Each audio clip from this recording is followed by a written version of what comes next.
Yo, what the fuck is up, YouTube? Everyone's favorite time of the show. It's that Ukraine news. Glory to the Ukrainian democracy.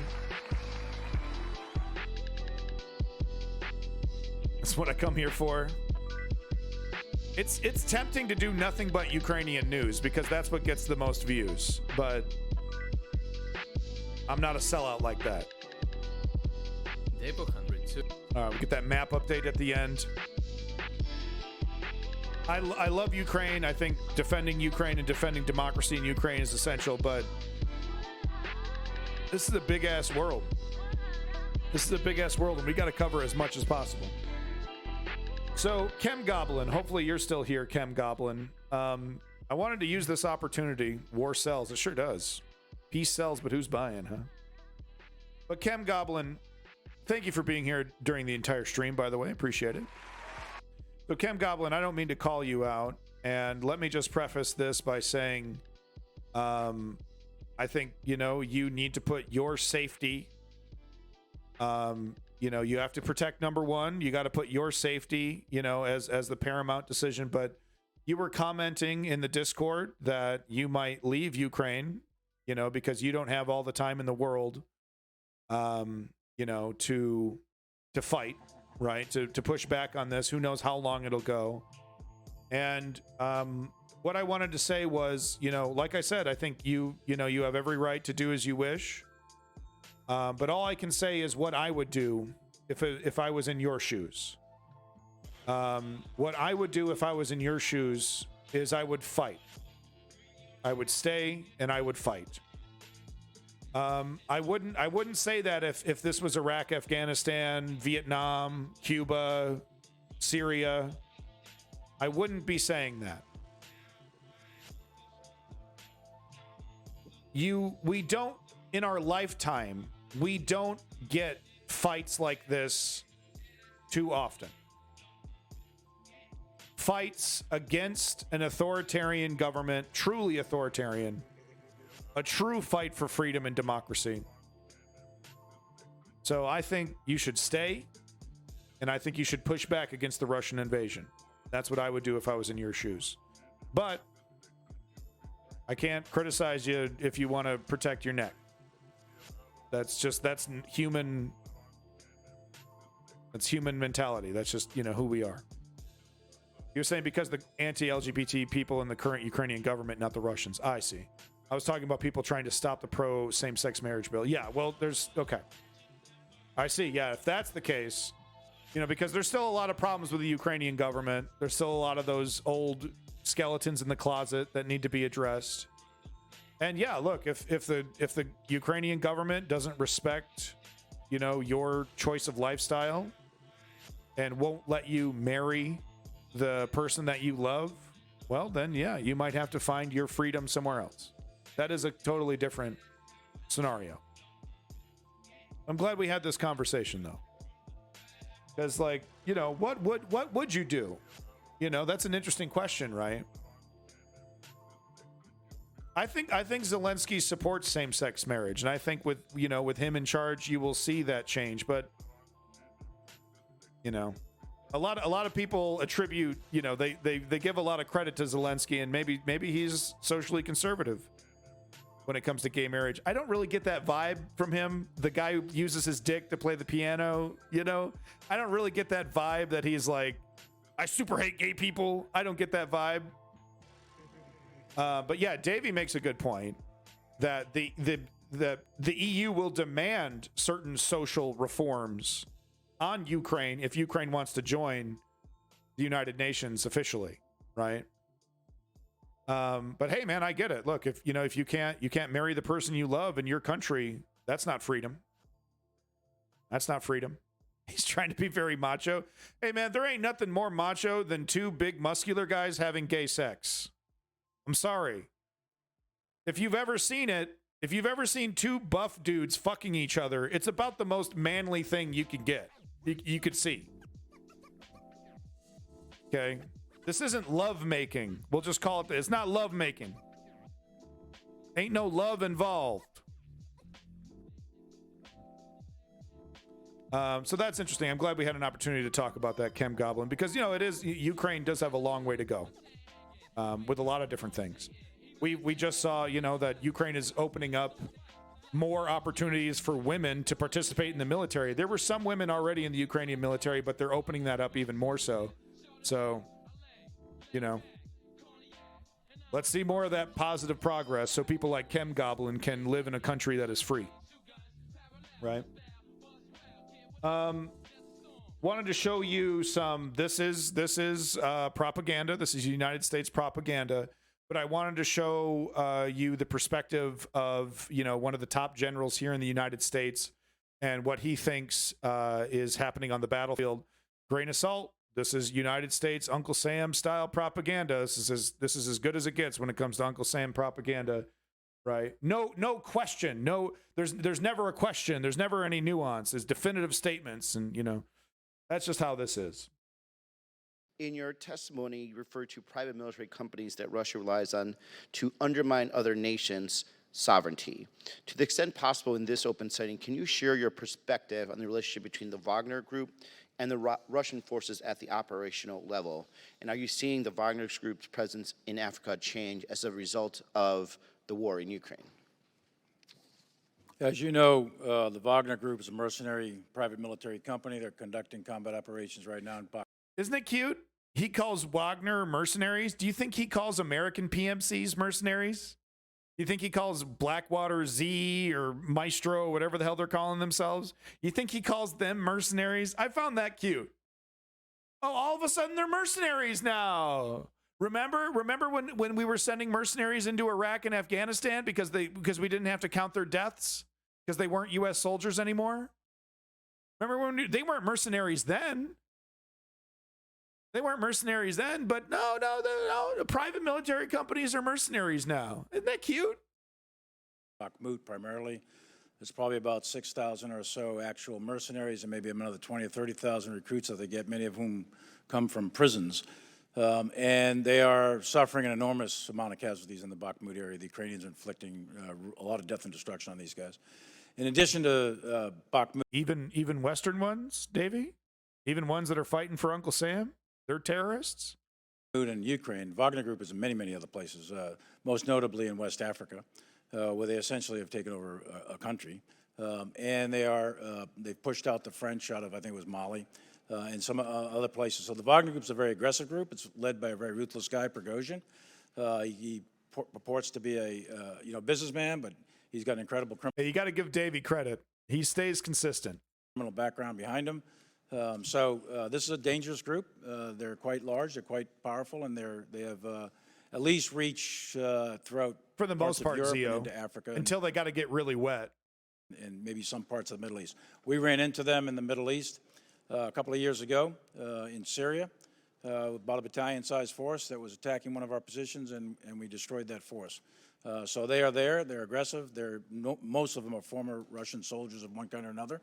A lot of internationals work with them as well. So very dangerous group, long reach, very wealthy, Are very they all rich, convicts or are they all skilled soldiers? Very disruptive internal to Russian society. Chairman Milley, with respect to Bakhmut, which you mentioned earlier, it appears that Russia is still unable to accomplish core strategic objectives. Good question, it is frankly line cut. remarkable to me that Bakhmut. For the record, I don't agree with Davey. But I do think that if a government wants to commit terrorist activities, they're going to use mercs. They're going to use a PMC over regular soldiers. Still stands and is still owned by the Ukrainians. And Chem Goblin, I 100% agree with you. I think it's totally ridiculous. And if I was Zelensky, I'd fucking change that law right now. You got time. You got time. Do some really progressive shit, man. All it can do is get you another appearance on the Oscars. All right? Which helps you. This helps you. When Gwyneth Paltrow is on your side, okay, it helps. It does. Not because Gwyneth Paltrow, but because Ukraine is seen as a positive thing in the American zeitgeist, okay? Not because of fucking the political power of Gwyneth Paltrow. It's not about that. But it's about continued support and continued positive coverage in the Western zeitgeist. Share the perspective that the failure of Russia after going all out to capture this town is indicative of the fact that we're still facing, that the Ukrainians rather are still facing the same deeply incompetent military that they were facing last year? Or is this a special brand of incompetence that we're seeing with respect to this particular military effort? I think the Russians are struggling in a big way with command and control, logistics, sustainment, basic tactical doctrine, but also training. These forces are very undertrained. They're essentially doing frontal assaults into machine gun positions. Glory to the Ukrainian democracy. The Russian troops are.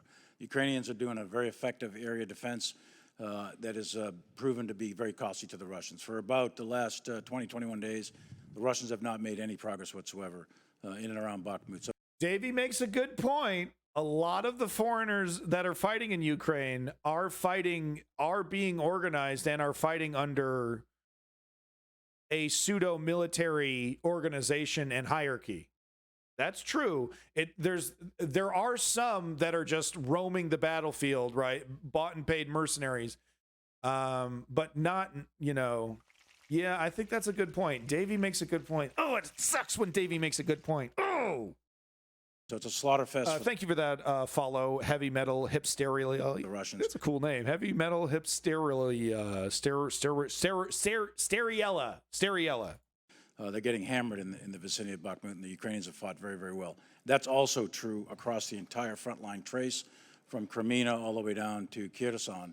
The Ukrainians have fought a remarkable defensive fight, and the Russians have not achieved their strategic objectives. Do you see the Russian objectives with respect to Bakhmut as being part of their offensive, or would you say this is a special effort and the broader offensive has yet to begin? No, I think it's the latter. I think I think the Russian offensive, if you will, began some time ago, and it has had fits and starts, and it has not achieved the momentum and success that they expected it to achieve. I think that's a fair assessment. If I could ask you a broader question, which you may not be able to answer. If we had never supported the Ukrainians at all, would Russia have conquered Ukraine by now? Okay, we're going to repeat this question because I interrupted it. But Zio pointing out, is that true? $230 a month? Man, that really tells you that the people that are fighting in that foreign legion are fighting because they believe in this shit. $230 a month? That's not even enough for groceries. Holy shit, dude. That really does show you that they're there because they believe in Ukraine's sovereignty. If I could ask you a broader question, which you may not be able to answer. If we had never supported the Ukrainians at all, would Russia have conquered Ukraine by now? I think without Western support, first of all, I think the Ukrainian people, their will is indomitable. These are the same people, they're the sons and grandsons of the folks who fought Stalin and Zhukov for 10 years from 1945 to 1955. So the Ukrainians are not going to be easily conquered no matter what. If they're fighting with pitchforks and spears, they're going to fight back.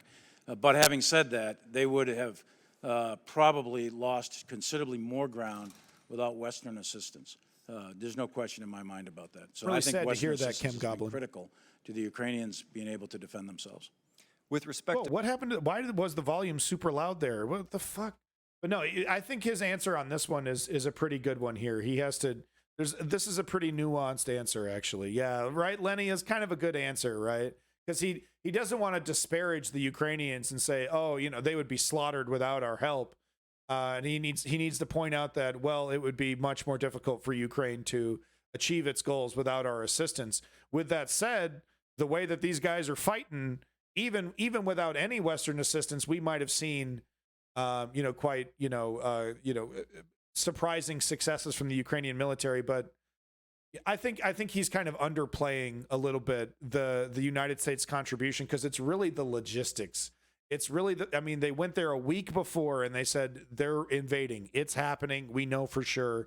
And I think it's the aerial satellite logistics, the training on how to use these weapons appropriately, the new tactics that they're using.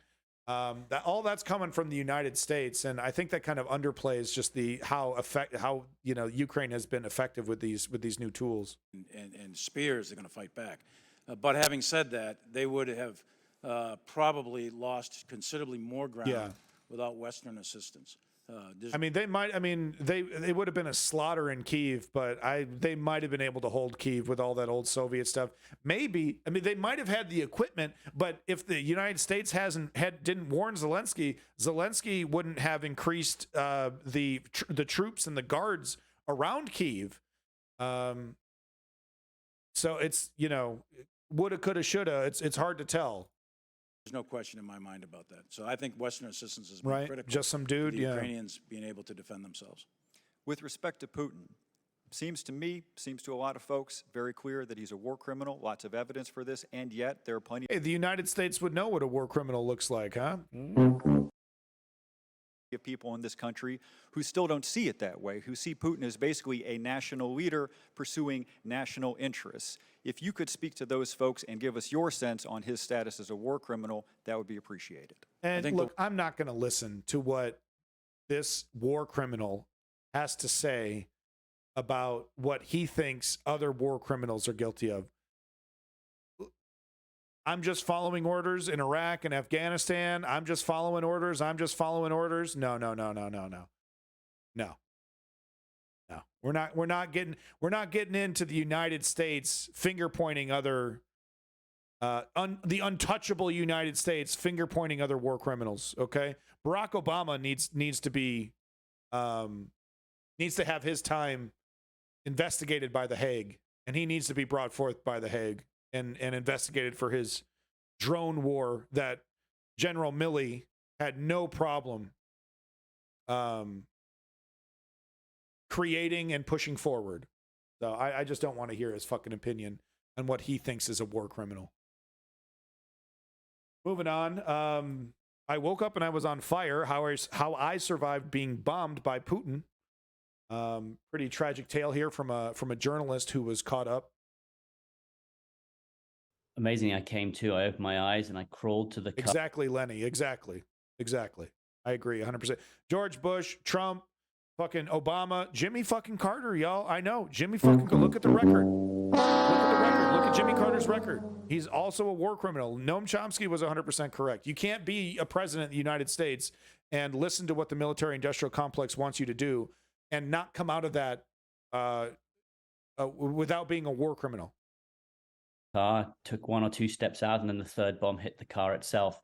That one threw me away, and I woke up soon afterwards. I was on fire. My leg was missing, very badly injured across the rest of my body. And at that point, the rest of the team, three of them were dead. Pierre was alive, and he was next to me. But that began this incredible journey to try and get home, to try and stay alive. He was traveling in a car with his cameraman, Pierre Zakhaversky, their local fixer, Sasha Kushnaeva, and 2 Ukrainian soldiers when they were bombed. In his new book, Benjamin tells the extraordinary story of how he became the Quit only chewing survivor on your of fucking the pen, attack, dude. You're on and was national helped TV. out of Ukraine by a network of clandestine operatives and humanitarians. And we can speak to Benjamin. couldn't Hall imagine that, now. Davey. Good morning to you. Good morning. Hi. I think many people will remember this because it was quite early on. I think I'm right in saying, and it was terrifying actually to finally kind of understand really what was happening. What do you remember of the day? Okay, we won't have time for this whole video, but let's get his initial statement. Well, I mean, yes, this was a few weeks after the war had Yeah, started. you might be right, Zio. And we were in Kyiv, and the Russian troops had almost surrounded the city. And that was at a point where we thought they were going to come in and invade. Wow, this the happened really capital. early. And we were preparing for that. But we were just on the outskirts. We were filming in an abandoned village that had been bombed to the ground. And as we were making our way back, no one else in sight, these bombs started falling from the air, directly targeting our car. Chewing your And, fucking pen. The first bomb landed 30 feet in front of us. We tried to reverse the car. The second one landed just next to us. And that one blacked me out. Gosh. And I was in I gotta say the surgeons did an amazing job reconstructing his face. If you, I don't know if they'll actually show the picture that they showed in the thumbnail of all the damage that he received. But they did quite an amazing job. Let me just show you, see if I can bring up the thumbnail. Yeah, there Amazing, it is. I came to. God damn it! Stop playing it. Yeah, I'm sorry. The thumbnail, I can't get it to show. Sorry. But yeah, you Amazing can kind I of see came for a to, millisecond there. I don't know how to. Is there some special trick to get it to show the thumbnail? I don't know. But anyway, they actually did a really amazing job rebuilding his face there. If you want to see the whole interview, you can catch it right here. True hero, absolute badass. Thank you to the war journalists. Go to my history. Ooh, okay, there we go. There we go. So Davey, god damn it. But being right. Yeah, so here we go. We can kind of see. Can we see? Come on. Oh, there we go. Hold on. Did you know aluminum can? No, we already watched that one. There we go. There you go. You can kind of see. God damn it. You can kind of see his face there and just how torn up it is right there on the right side. Pretty. Click the channel name. Yeah. But there you go. He got ripped up really, really early. He got taken out really early, right in the initial invasion attempt by Russia into Kyiv, and he's finally healed up enough to actually start doing interviews now. So really shows you how long it takes to recover from that event. And the poor guy lost his fucking leg. Lost his fucking leg, man. Terrible stuff. True hero. Excellent job. What's his name now? Let's get his name here. Amazing properly. I came to. I opened my eyes. Benjamin Hall. So Benjamin Hall, true badass, and we need more of them. You know, looks like he lost his left eye. Yeah, maybe. Out very badly. Maybe. Yeah. Either way, medical science really kicking a lot of ass. Medical science over here. Good for him. That he was able to recover most of his face. I don't have time to read this whole article, unfortunately. Kind of a running theme in my show. If you want to read the whole article, it's right here.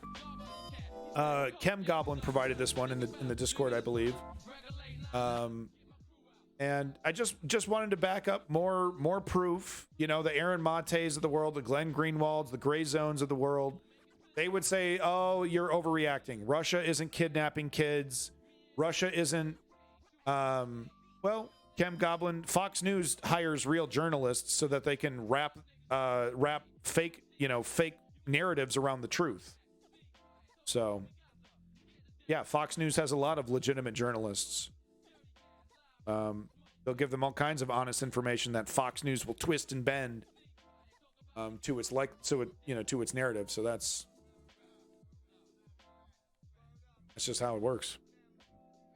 But yeah, no, Russia absolutely will force. It's crazy. Russia weaponizes its own culture and uses that as a tool of assimilation in other countries. That's why I don't think I've ever seen this kind of aggressive action before by another country. The United States didn't force American passports on Iraqis and Afghanistan people. In fact, there were a lot of lefties like me who were like, yeah, bring them in. Give them citizenship if they want it, Yeah, fucking fast track them. We fucked up their whole country. Let's move them in here. It's the very least we could do. So it's not like, but the United States didn't put a gun to their head and say, get on the fucking plane. You're now an American. And that's exactly what we're seeing with Russia. Listen to this. Moscow has stepped up its campaign to force Ukrainians to apply for Russian passports as it seeks to legitimize its annexation of occupied territories and integrate them into the Russian Federation.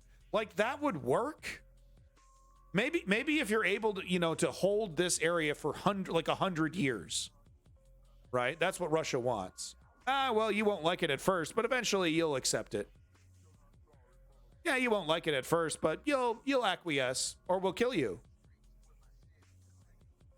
As a process that started in 2014 in Crimea, Donetsk, and Luhansk oblasts, using a collection of evolving tactics to erase Ukrainian nationhood.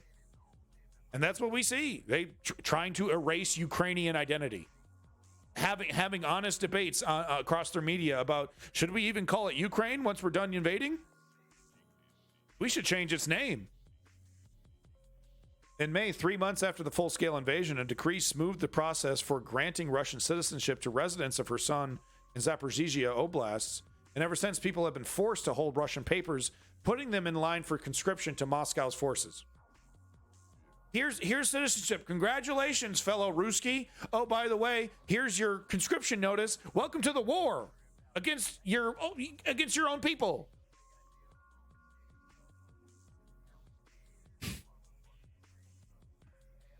You can't make this shit up. You cannot make this shit up. You cannot make this shit up. All right? Don't let the bad actors, oh, that's ridiculous. Oh, that's not happening that way. They're actually trying to protect children. They're trying to save people. That's what I'm going to show in a little bit. Aaron Mate making that claim. Max Blumenthal making that claim. Oh, Russia's not kidnapping kids. They're rescuing children that will be executed if they're brought back to Ukraine. They say this shit with straight faces. Anyway, you get the fucking point. Russia weaponizes its own culture. It's bizarre, but it's real, and they do it. So here's what I'm talking about. Max Blumenthal says that Russia isn't kidnapping Ukrainian children, but rather the children have, quote, gone to Russia to take free cultural programs and escape a war zone. And Nathaniel Raymond wants them to go back to a war zone where Ukraine may kill them for being collaborators. Really? That's why Ukraine wants their kids back. So they can execute them for being collaborators. This is what passes as common sense to the hammer and sickle left and to the people that follow the gray zone. Some of this is just lying. It's not, you're not even taking little bits of the truth and twisting it into, and being hyperbolic and giving Russia the biggest benefit of the doubt, right? You're just outright lying. There's 2 minutes of this, and I'm sorry in advance that I'm going to be playing this. You know what? These motherfuckers, I don't want to be playing this while the flag is waving. These motherfuckers, dude.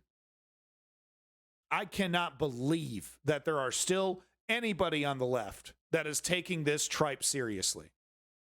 I don't know what their motivations are. I don't know if they're getting rubles. I don't know if there's compromise. I don't know if they're just, nostalgia for the hammer and sickle days. I don't know what their motivations are. I'll never fucking know. All I know is that what they're saying is so dangerously inaccurate, I question their fucking morals. That's kind of some vital context they're leaving out. And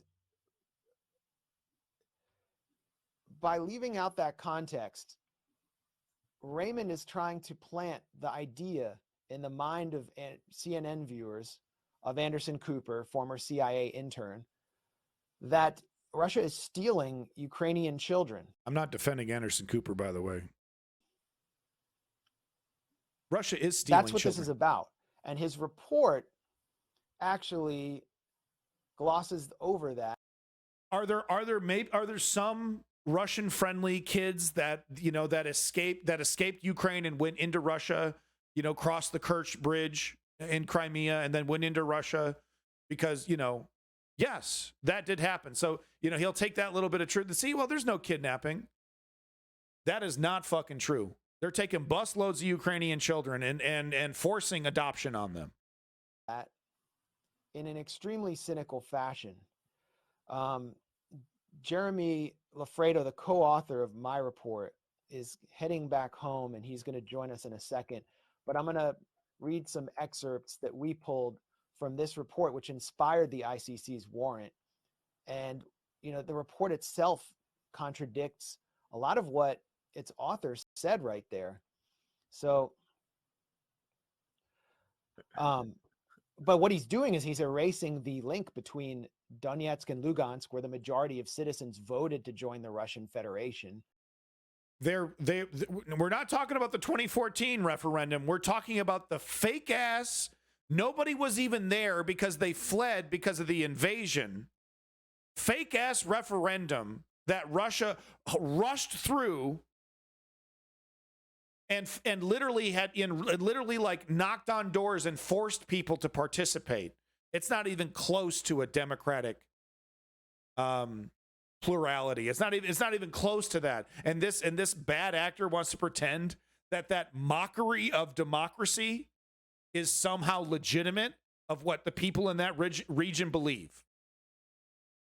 Disgusting. That's disgusting, man. That was not a legitimate fucking... You want to question the 2014 referendum in Crimea about, okay, all right, fine. I mean, there's no question the referendum that Russia did last year was a complete mockery of democracy. There is no fucking question. Even the worst of actors. But no, gray zone swallows it wholesale. And Russia, and the ethnic Russian population in Russia. So basically what has happened is all of these children have gone to Russia to free programs. Most of them last for like 2 weeks. They're cultural programs, and they're escaping a war zone. They come from very low income families, and they're war refugees. And what Raymond is seeking to do is it true for some of them? I'm sure it's true for some of them. But man, to paint the entire situation as just some people leaving for a couple weeks, like a summer camp visit, man, kind of send them back to a war zone where they could be killed by the Ukrainian government for being collaborators, or just be subjected to war, or go back to homes that don't exist anymore because of the fighting. So whose fucking fault is that, Slick? I mean, just I do not understand the people, because really, if you're reading and watching the Gray Zone, you're pretty political.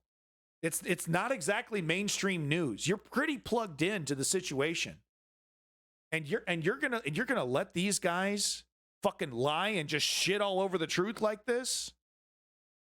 I don't get it. I don't get what people are nostalgia for. I don't understand what they're fucking defending. But I thought it was important to point out just how bad of an actor Max Blumenthal and Aaron Mate really are. They also deny the atrocities by Assad in Syria. That's one of the classic ones. Davey over here with a great tweet here from War Mapper. He's reading a cue card. He doesn't believe a word he's saying. Like I said, just some dude like... We'll never know the motivations, right? People like to, he's, a Russian government, propagandist, or they got compromise against him like Matt Taibbi. I don't know, I don't know what the motivations are. All I know is that the shit coming out of their fucking mouth is so skewed and so incorrect, and like, Ukraine gonna kill children because they're collaborators? You're smoking meth. You're smoking fucking meth. I've seen Ukrainian soldiers commit war crimes against Russian troops. I haven't seen or heard of the video of Ukrainian soldiers fucking a toddler.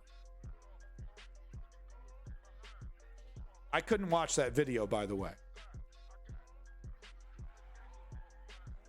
Here's a better thread from War Mapper. Or not better, but still good. Sure.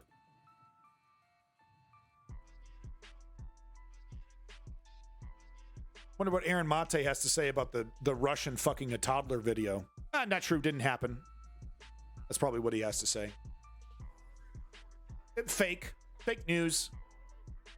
Over a month of March, increased the area of land they control in Ukraine by approximately 70 kilometers.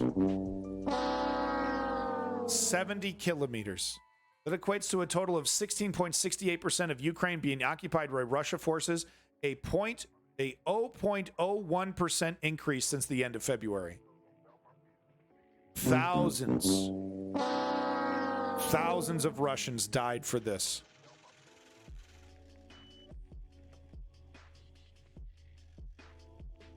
Thousands of Russians died for that.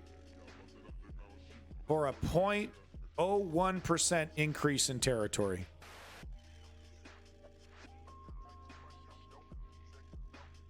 Let's get an update from, scroll down. Oh, okay. Let's get an, I do want to, we are going to get an update on Bakhmut, but let's go ahead and scroll down here.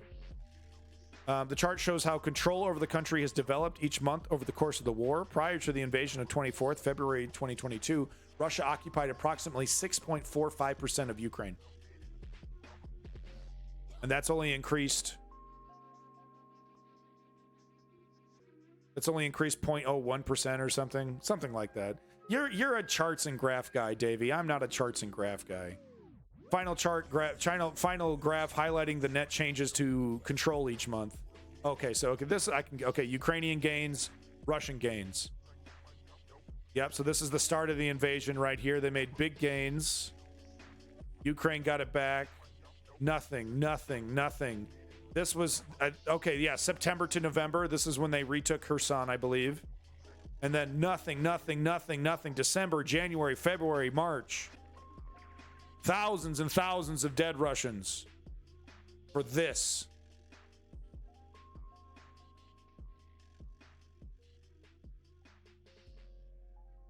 Let's get an update about Fortress Bakhmut. Bakhmut still motherfucking holds. Bakhmut still holds. Bakhmut still holds. All the haters have chimed in, even me, have chimed in to say, you got to get the fuck out of there. Ukraine military leadership sees something we don't, and they've been proving the world wrong. Here's TVP World. Sorry. Yeah, blah, blah, blah, blah, blah. To avoid encirclement.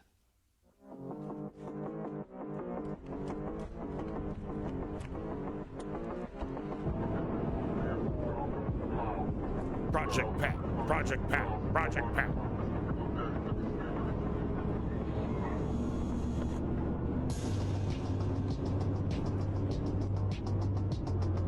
Hey, this is so dangerous for them. I don't know how many kamikaze drones, from Russia I've seen slam into these APC carriers while they're carrying Ukrainians up top. It's nasty. And of course, I've seen the vice versa. Of course, Ukraine knocking off a bunch of these guys. But man, it's got to be ball clenching to be on top of an APC like this. Kremlin is shifting its plans with Ukraine, probably attempting its second counter. It's second. Well, they better get on it. They've already had second and third and fourth counteroffensives.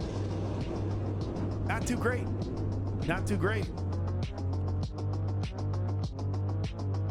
If they got this, rabbit in a hat, they might want to pull it out.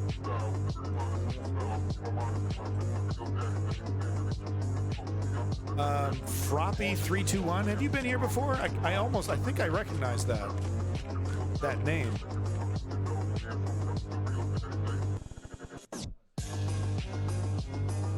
Almost done, baby cake. Now let's take a look at the BS. All right, yeah, let's take a look at that. Those weren't offensives; they were strategic slaughters. Yeah, dude. So this is what it looks like to be a Russian on the Bakhmut battlefield. Okay, you finally get to your position. Half of your squad is dead. Okay, we finally took one of the houses, closer to the center of Bakhmut, and this is what happens to you. Of Bakhmut.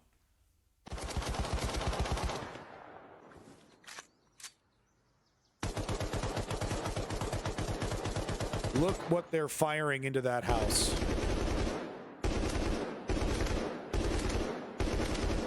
This is a nasty motherfucking machine gun.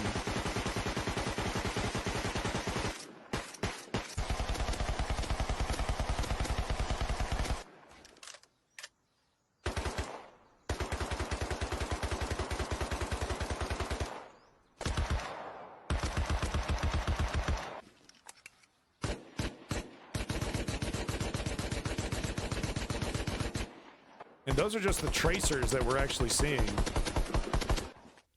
Ukrainian. So yeah, that's what it's like to be a Russian in Bakhmut right now. It takes all of your strength to take one of these positions, and then you get there and you get cheese grated. Here's just another strategic rundown of one of the many fights we're seeing. This is a big trench network. Huge trench network.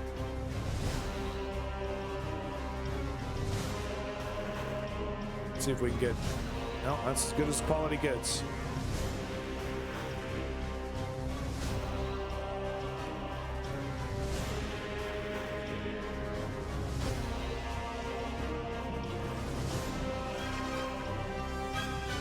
Is this the Batman soundtrack? What the fuck is this? soundtrack to The Mummy.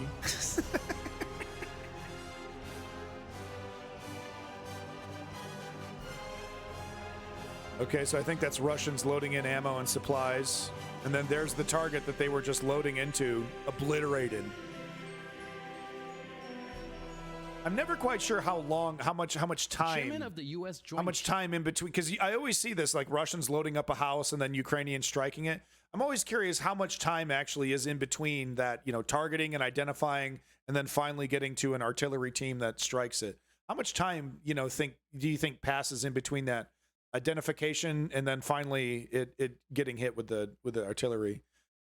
You've certainly seen the last K2 Battalion, 54th OM Brigade. Couldn't believe how many hits those Russian soldiers survived. Yeah, the one, just multiple hits, and then but then they cut the camera out with that final shot when the tank is lined up right along the edge of that trench there, where they can see all the way down the trench, and he fires that final shot, and the video cuts off. I guess it's assumed that they all died right there after that shot.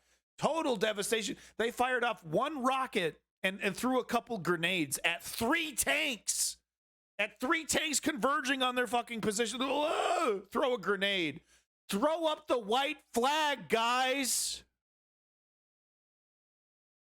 You had one fucking rocket. You fired it and missed. And now you're getting hit over and over and over again. And you still don't throw up a white flag?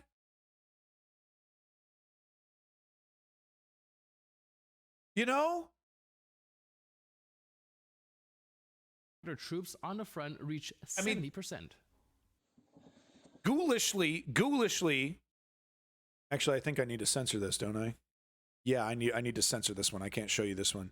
Ghoulishly, you have to give credit to the Russian military. You know, they're told you got to fight and die. You're going to fight and take that position, and you're going to die if you don't take it. And they just do. What is motivating a human being at that point? You're starving, you're cold, you're deaf. You have grenades against a tank. You'd rather throw a grenade against a tank than throw up the white flag? All right, so I can't show you the beginning of this video because there's a bunch of dead Russians in the trench. Yeah, he's fucked. Yep. He's completely fucked. Totally fucked. Yep, the human body shouldn't bend that way. Yep. Wow, he's already buried. Yep. Died with his rifle in his hand. Yep, that one. Okay, so I can show you this part. So he just walked through what was once a Russian trench, and this is Ukrainians who are advancing against the Russians inside their own trench here. And yeah, I wasn't able to show you that clip. If you want to see it for yourself, here's the link to the video. You're welcome to see it for yourself there. But yeah, nasty shit. Russia, go home. You guys got to go home, man. You're up against some real motherfuckers, dude. You're up against some real fighters, some real warriors. These aren't prison conscripts. These are well-trained and motivated individuals. remaining. Hey, Froppy, in that situation, if you know what we're talking about, just picture a situation where a tank is converging on a trench and you don't even have small arms fired to defend yourself. Would you give up, or would you die for Russia? Or would you throw up the white flag at that point when the tank is literally lining up its barrel on you inside your trench? Would you think of surrendering? In Bakhmut, heavy fighting continues in and around the city. I'm not See too the proud to soldiers admit from it. the I'd 2nd be Assault giving up, Battalion boy. of the 3rd Separate Assault Brigade repel an enemy attack just outside the city itself. They were throwing grenades still. Yeah, they threw a couple. Too loud? Левіше, левіше, левіше, левіше.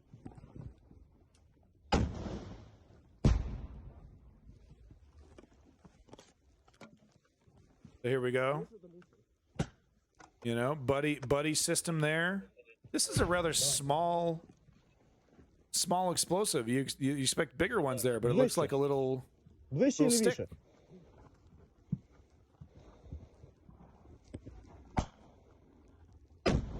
Boom. So I think it's a machine taking several different kinds of ammo, which is really interesting.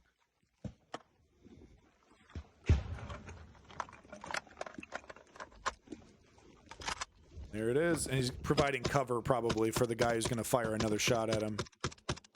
Doesn't appear to be shooting at anything specifically. Look at this, man. I think he was putting a scope on a missile launcher. Give me, I'm going to shoot. Oh, must be nice.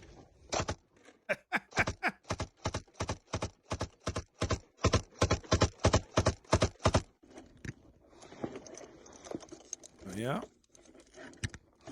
It's so funny. It takes like 20 minutes to a half hour to put all the ammo in one of these belts, and you'll go through one belt in 30 seconds.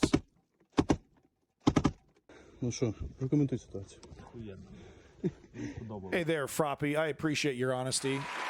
Probably the first person from Russia so far that we've had that isn't a disgusting example of humanity. So I appreciate that, Froppy. Is the invasion of Ukraine justified? Is Russia justified in its invasion of Ukraine? Memoirs. There we go, and we got one more clip here. So these guys are snoozing. This is the kind. These are the kind of tough motherfuckers that the Russians are up against. Look at this is nap time in Ukraine. They can, not necessarily only in comfortable beds. Look at this guy, dude. That's not a pillow. That's a tree. That's a fucking tree. And you got to catch some Z's when you can. They got artillery going off in the distance. Look at these guys. They got their gun. They got their gun in their laps. He's acting like dead. It does look like a bunch of dead guys lying there in the ground. They're just snoozing. You got to catch them Z's while you can. And with that, it's essential. It's essential. I can't think properly if I haven't had a good night's sleep. You know what I mean? I seriously can't even think properly. So I would understand, being a soldier, I would try to catch as many naps as I possibly could. World War II, my mother made machine gun belts in a Fall River mass factory. Wow. Amazing. You're a true hero, man. Russian drones flying above are like, oh, I guess we already got those guys. Yeah, this is just a bunch of dead corpses. So actually, I think this is the video. Yeah, this was the video I was just describing. So if you could see what if you want to see what I'm actually talking about here, let's go ahead and skip ahead. So this is the Ukrainian tanks approaching the trenches. Come on. Come on. Hold on. It's the Twitter video player. It's the worst. Okay. Here we go. So, yeah, so they're approaching. So here's the Russians in the trench. This used to be a Ukrainian trench. Come on. All right, hold on.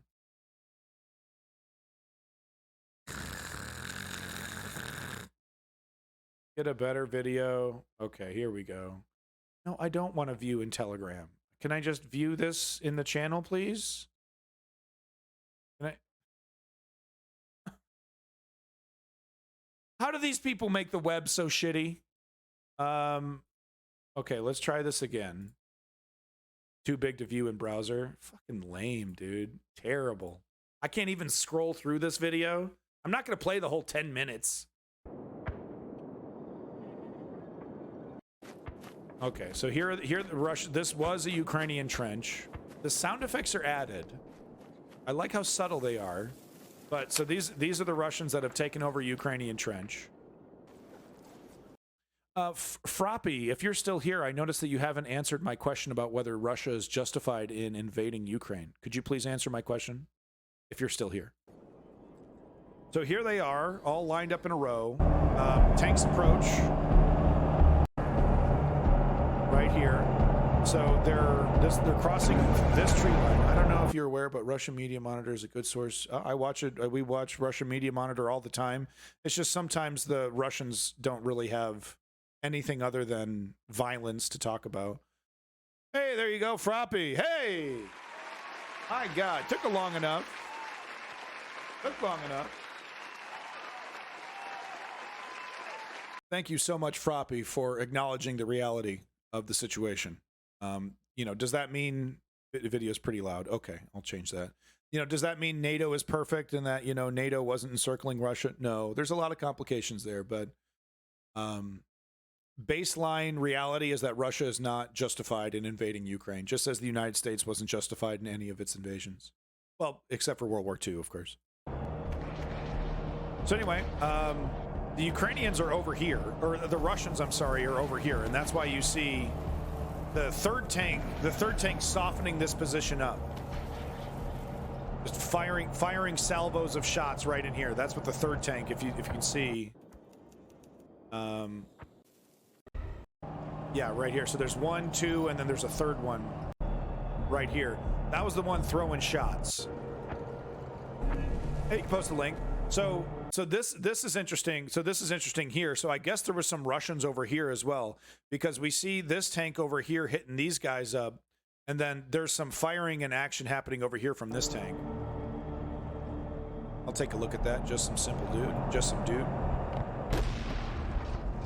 Let's see here.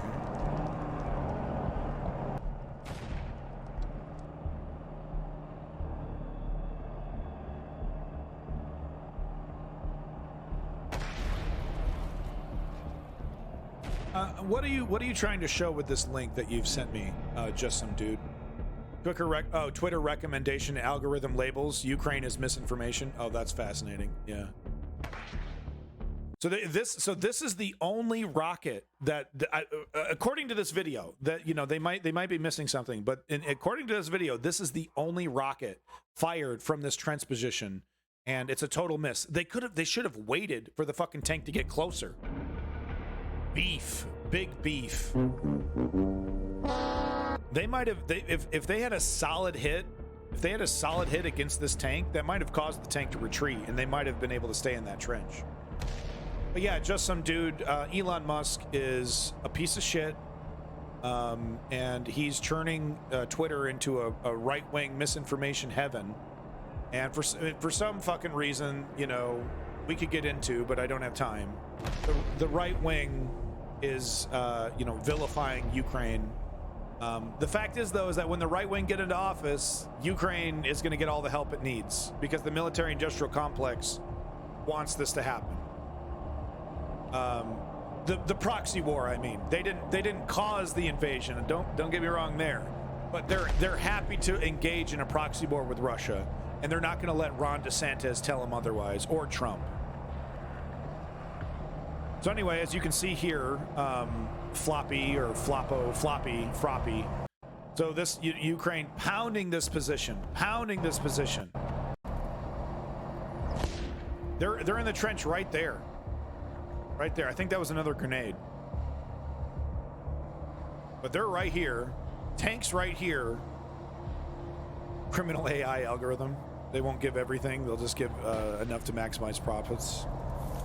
They're not doing a very good job. Twitter is losing an incredible amount of money compared to when it, you know, before it was bought. So they're all here. They're all deaf. There's no way these guys can even hear what the fuck is going on at this point. And just look at what this tank is doing to these guys.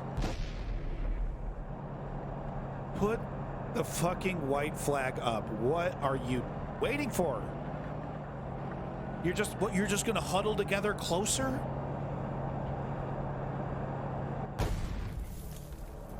That's a fucking direct hit. And they somehow survived, by the way. It really shows the strength of trenches, that they took a direct fucking hit by that tank, and they're all still moving around in there. Yeah, just some dudes, sure. Welcome back. Oh my God, Sticks. Sound effects for the trees, of course. But so what you know, here's the money shot. Here's the money shot right here. So this tank is like, okay, fuck it. Okay, all right. The trench is literally lined up in this direction, right? This guy, all right, okay. Reload, automatic reload. This is probably I think this is a Soviet tank. Yeah, what is it, S-72 or something like that? What did they call it? T-72. So anyway, basically right on top of them. Right on top of them. They're all right here. Look at the movement. They're still there. Throw up the flag! Guys, throw up the flag!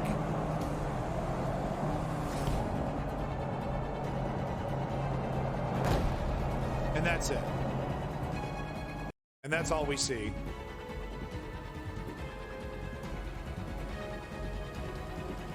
We don't get to see. Yeah, throws a grenade. What are you doing? What are you doing, man? Look at him throw the grenade. This is like when I throw a grenade against a tank in Battlefield on the video game, right? I'm just a Hail Mary. I'll damage the tank a little bit before it takes me out. Dude, this is real life. He's so disoriented and deaf, he doesn't even get close to the tank. Misclick.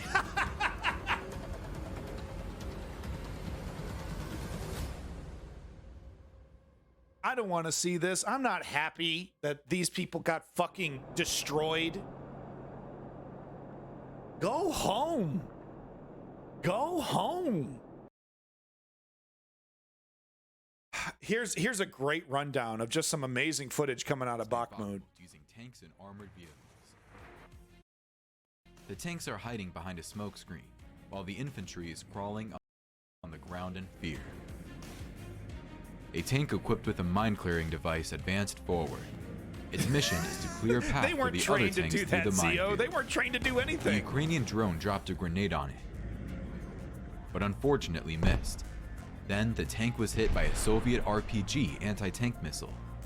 Although the tank remained undamaged, the crew was likely stunned by the explosion and could not continue with the mission. Whoops. One of the Russian armored personnel carriers was hit by a Javelin missile. Look at that. Look what the Javelin does. One of the Russian look at that. Zoom like a laser beam. I've seen this weapon in the testing phase, and they show that where it's like it's designed on impact to create this white hot jet that slices right through targets. And we see this right here. Look at how intense that damage is. Armored personnel carriers was hit by a Javelin missile.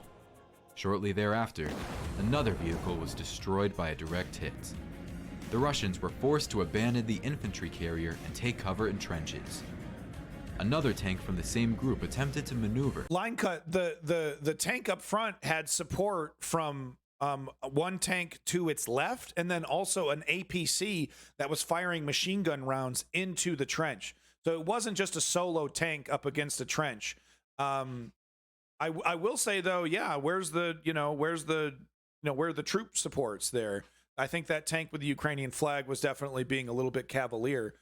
But maybe they knew that these guys don't have a lot of ammo. We're not going to see a lot of resistance. But was blown up by a mine. Its track was detached and the crew abandoned the tank. One more tank eventually attempted to leave the battlefield, but was hit by a Javelin missile. This is evidence from the trajectory of the missile. I got to get going here. Took too long. It's 8 o'clock. Thank you everybody for showing up. Unfortunately, I don't have time to say goodbye to everybody appropriately. Got the kid here, got to walk the dog, got a lot of family obligations. We'll pick this up next time. Thank you everybody. Line Cut, Zeo Duke, Just Some Dude, Oh My God Sticks, His Star, Froppy. Thank you so much, Lenny. Appreciate it. Thank you so much, Lenny. Zeo Duke once again. Line Cut. Thank you so much for being here. Davey, big props to you, Davey. Thank you so much, Davey, for all your help in the Discord, including Woke Patriot and Cam Goblin. Thank you so much, everybody. We will talk to you soon. We'll get back to you, hopefully with that midweek stream if I have time. But peace in that motherfucking Middle East and glory to the Ukrainian democracy. Thank you. Talk to you soon.